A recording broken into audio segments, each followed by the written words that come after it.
start this journey, and I'm glad you're along for the ride. This is Down the Rabbit Hole, bridging the gap between mental health, spirituality, and authenticity. My name is Alexis Burton, and are you ready to go down this rabbit hole? This is our first episode of the podcast, and the goal of this podcast is just kind of tell you a little bit about what inspired me to do a podcast and the mission of who I want to reach and why. I am a licensed associate professional counselor in the state of Georgia, and I have a passion for helping people, and I have my whole life. And so rewind to, I think, 2020. I was a single mom. My daughter was 14 at the time, and it was rock bottom for me. I really, really hit rock bottom. She was hormonal and a teenager. Love her. And I was extremely unhealed and in an abusive relationship. I had been divorced for several years at that point, and she had lived with me primarily other than, visiting with her father every other weekend. So we kind of grew together, and she just kind of hit that stage, and I hit a really bad stage, and we had a falling out, and she moved out. And in the midst of our falling out, she kept saying, I'm depressed and anxious. I'm depressed and anxious. And I was like, what the hell do you have to be depressed and anxious about? Because I was thinking from my perspective of, well, you kind of grew up, you want for nothing. You have a really nice home. You have two parents that love you. You have support. You have all of these avenues that I didn't really have growing up. So in my mind, I was like, I don't understand what in the world you would have to be depressed and anxious about. So she moved out and didn't talk to me for a year, and I hit rock bottom. It was it was the hardest year of my life. I could cry just actually thinking about it right now. But what it did for me was I decided in that moment that I needed to understand depression and anxiety. And in order for me and my brain, my neurodivergent brain, to understand it, I had to learn it. So I signed up to be a therapist. I applied to grad school, did all the things and got accepted, and literally started my journey. And I can't even remember who I was talking to at the time, but somebody said to me during that time, it might have been a professor, I truly can't remember. They said, well, you're kind of looking at things from your perspective. Or have you even thought about removing yourself from your perspective and looking at it from your daughter's perspective? And I was like, what do you mean? What does that even mean? And then it like hit me like a ton of bricks. And I did it. I took myself out of my shoes, which is really hard, by the way. And if you don't know, I'm here to walk you through it. I took myself out of my shoes, and I literally thought about her perspective. She had gotten diagnosed with ADHD, which at that time I didn't know a whole lot about. Since then, obviously, I know a lot because I was actually diagnosed myself. But two of the symptoms of ADHD, depression and anxiety. So not that explained all of the reasons why she was depressed and anxious, but it was like this big puzzle. It was like all of a sudden my life was this big puzzle. And I started to notice that every time I flipped these puzzle pieces over, I started to make more sense. It made sense. I started to make sense to myself for the first time in my life at 40 some years old. So long story short, I get into my grad degree, and I love it because I'm very passionate about it. And since I was, as long as I can remember, have psychoanalyzed people and put them into categories in my brain. And I've tried to explain this to several people. It's kind of like, oh, he's got Tom Cruise's nose. He goes in the Tom Cruise category, or personality traits, or like all of the things. And I would categorize people. My whole life was like that, not realizing that I was actually psychoanalyzing them to some degree and not really truly realizing why until way later. But it was natural to me. I wanted to help people. I didn't want people to feel the way I felt. I grew up feeling like there was something wrong with me. I grew up feeling like I was just not enough, for lack of a better term for it. I just didn't feel like I was enough. I felt like there was something seriously wrong. I never fit in. I didn't fit in with my family. Still kind of don't. I'm like, I like to call myself the tie-dye sheep just because I'm colorful and, I think, but black sheep, really, I just stand out. I don't think like them. I don't act like them. And if you ask me, I don't really look like much of them either, but I really do. Anyway, so that led me down. I woke up from a dream, actually. Fast forward to the podcast. While I was in my grad program, I'd gotten out of the abusive relationship. My daughter was living with her father and not talking to me, and I'm trying to figure out why my teenager has depression and anxiety while contemplating a career as a therapist. I said to myself, even if I don't use the degree, even if I don't become a therapist, it's still the best money I could spend because I'll be equipped to help her. I'll be equipped to understand her and to be able to support her in the way she needs it. So for me, it was worth it. And turns out I'm good at it and I love it. I love it. It's my passion and I followed it. I followed my passion. So I woke up from a dream where I was standing on a stage talking to people. I don't know what I was talking about. That's all I really remember. And I heard in my head, you need to do a podcast. And I was taking a class at the time where it was like it's online, but it was like a Zoom kind of thing. And I was partnered with a couple great ladies.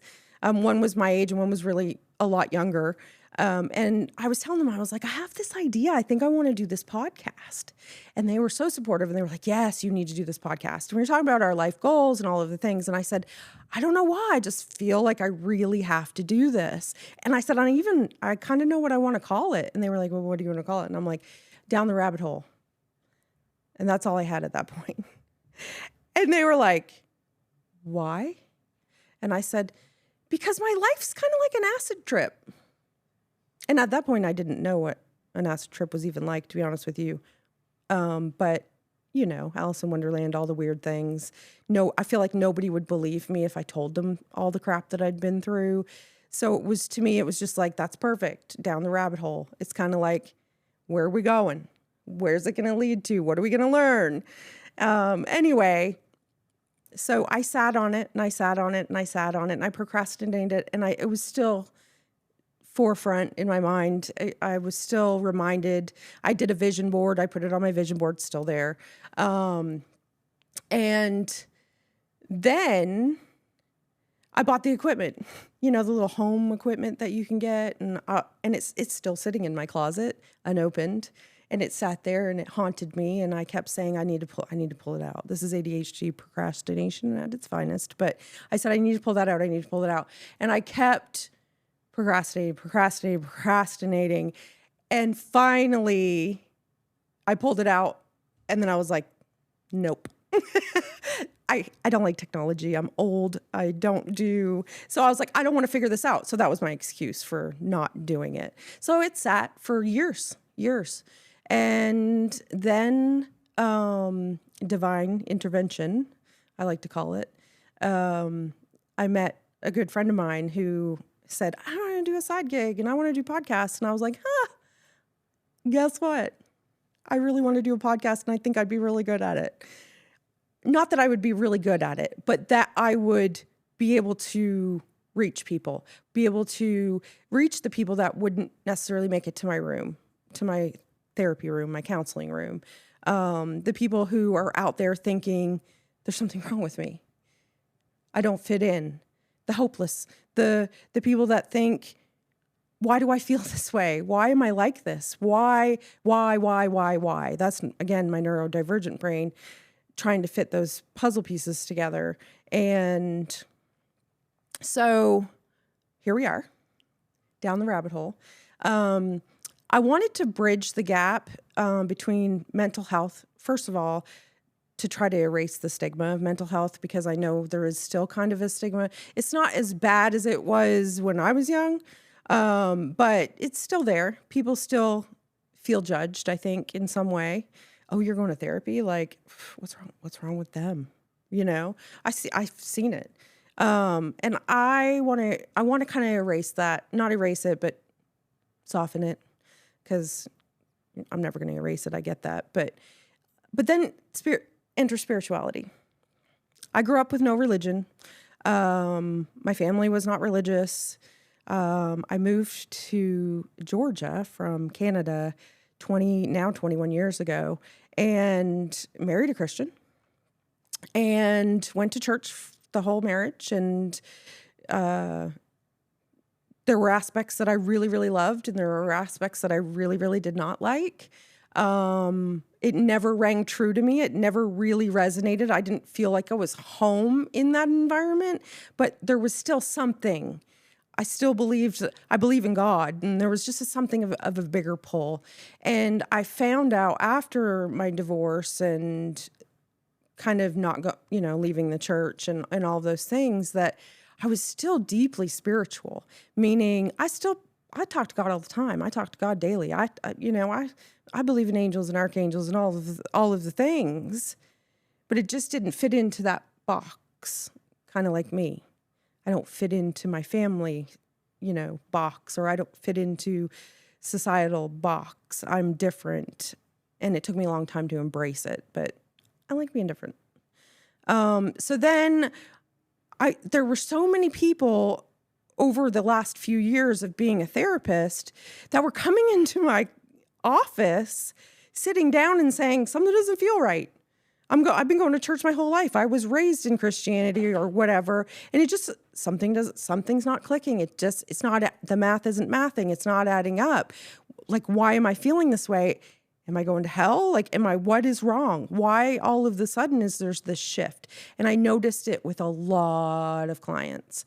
So we would talk through it, and kind of there's that gray area I found, that whether you were raised in Christianity or Muslim or Judaism, and it doesn't align with you anymore. There was that kind of weird gap of, where do I belong? What's wrong with me? Where do I belong? Where do I fit in? Where do I fit in? Why am I not like everybody else? And what happened? So I slowly started to embrace that in my practice. When clients would talk about spirituality, obviously I don't bring it up unless they bring it up. And I just found that we can still believe in God. We can still pray. We can still listen to the signs and synchronicities, the angel numbers, whatever speaks to you. There's no right or wrong. There is no right or wrong. I'm here to tell you, there's no right or wrong to this. This is all about what you believe, your existence, how you feel. Does it fill your cup? Does it make you happy? Does it make you feel fulfilled, loved, whatever? If it doesn't, then it's maybe not for you. But if it does, then why wouldn't you follow it? Why wouldn't you do things that fill your cup and kind of feed your soul? It doesn't have to have a label. Mental health, we see it all the time. We are in a label society. Everybody has to have a label. Oh, ADHD, narcissism, all of the things, right? But really, it doesn't matter what the label is. And that's where I kind of wanted to bridge that gap and kind of tell my story of how I went from nothing, no religion, to trying Christianity, really wasn't for me, and then just kind of finding my path of believing in God and listening to my intuition, listening to my inner truth. And then it led to the last piece of the puzzle, which is authenticity, which, like I tell all of my clients, I'm human. Not perfect, no perfect people. But if you do happen to know somebody that's perfect, please send them my way. I'd love to interview them. So I'm human. And for the majority of my life, my existence to this point, I've been wearing masks. I have been trying to fit in to places where I don't belong. But society says I should, or my parents say I should, or, you're supposed to act like this. You're supposed to do that. You're supposed to just be that person. And that's not who I am. And I didn't realize it until literally the ADHD piece of the puzzle flipped over and I realized, that explains a lot. That explains a lot of my sensory stuff. And like, I don't like loud noises and I struggle to focus. And if I don't like something, it's really hard for me to follow through. And just being tired all the time. I was exhausted all the time and my mind would not shut up. It just was constantly going. So anyway, I learned about ADHD and I did a deep dive into that sucker. I can pretty much tell you anything there is to know about ADHD at this point because my daughter had it and then I had it and then I wanted to know everything. And my brain went, yes. So I read research and I did all the stuff. And I love talking about it because I can relate to it, which leads me to, in my room, what I have noticed, what we learn in school, what we learn in grad school. No self-disclosure. Don't talk about yourself. I say, screw that. How can we expect people to come in to a stranger and talk about their deepest and darkest secrets, be as vulnerable as they can be with somebody they know nothing about? They literally a complete stranger who's sitting there going, and how do you feel about that? While they're writing notes and you're feeling judged. I've been a client before. I've been in both seats. So I wasn't going to do it. So the majority of my clients, actually pretty much all of them, have said to me, you're different. You're relatable. I'm like, yeah, because I'm human and I've accepted that. I am far from flawless, but I have learned to embrace my flaws, hence me being in front of a camera right now. But long story short, I'm still learning. I'm still on this journey down the rabbit hole. Would love, love, love for y'all to come on this journey with me and learn about mental health and my journey and some of my clients' journeys. And just maybe you can relate. Maybe it's that one person that says, she's just like me, or they're just like me, and I'm not alone. There's nothing wrong with me. This is actually normal. Life sucks. Life's hard. That doesn't mean we have to be negative about it. I try to breathe positivity into things. Mindfulness is a big part of my practice. My counseling, EMDR therapy is also a really big part. I'm a trauma-informed therapist, so I like to look for the root of things, which we will get into later episodes on why that became a thing for me and has literally transformed my life. But thank you so much for being here and coming on this journey with me. I'm so excited. And follow and subscribe. Let's go down the rabbit hole. And always remember, you have to feel it to heal it. Stop avoiding. You can't get through it unless you feel it.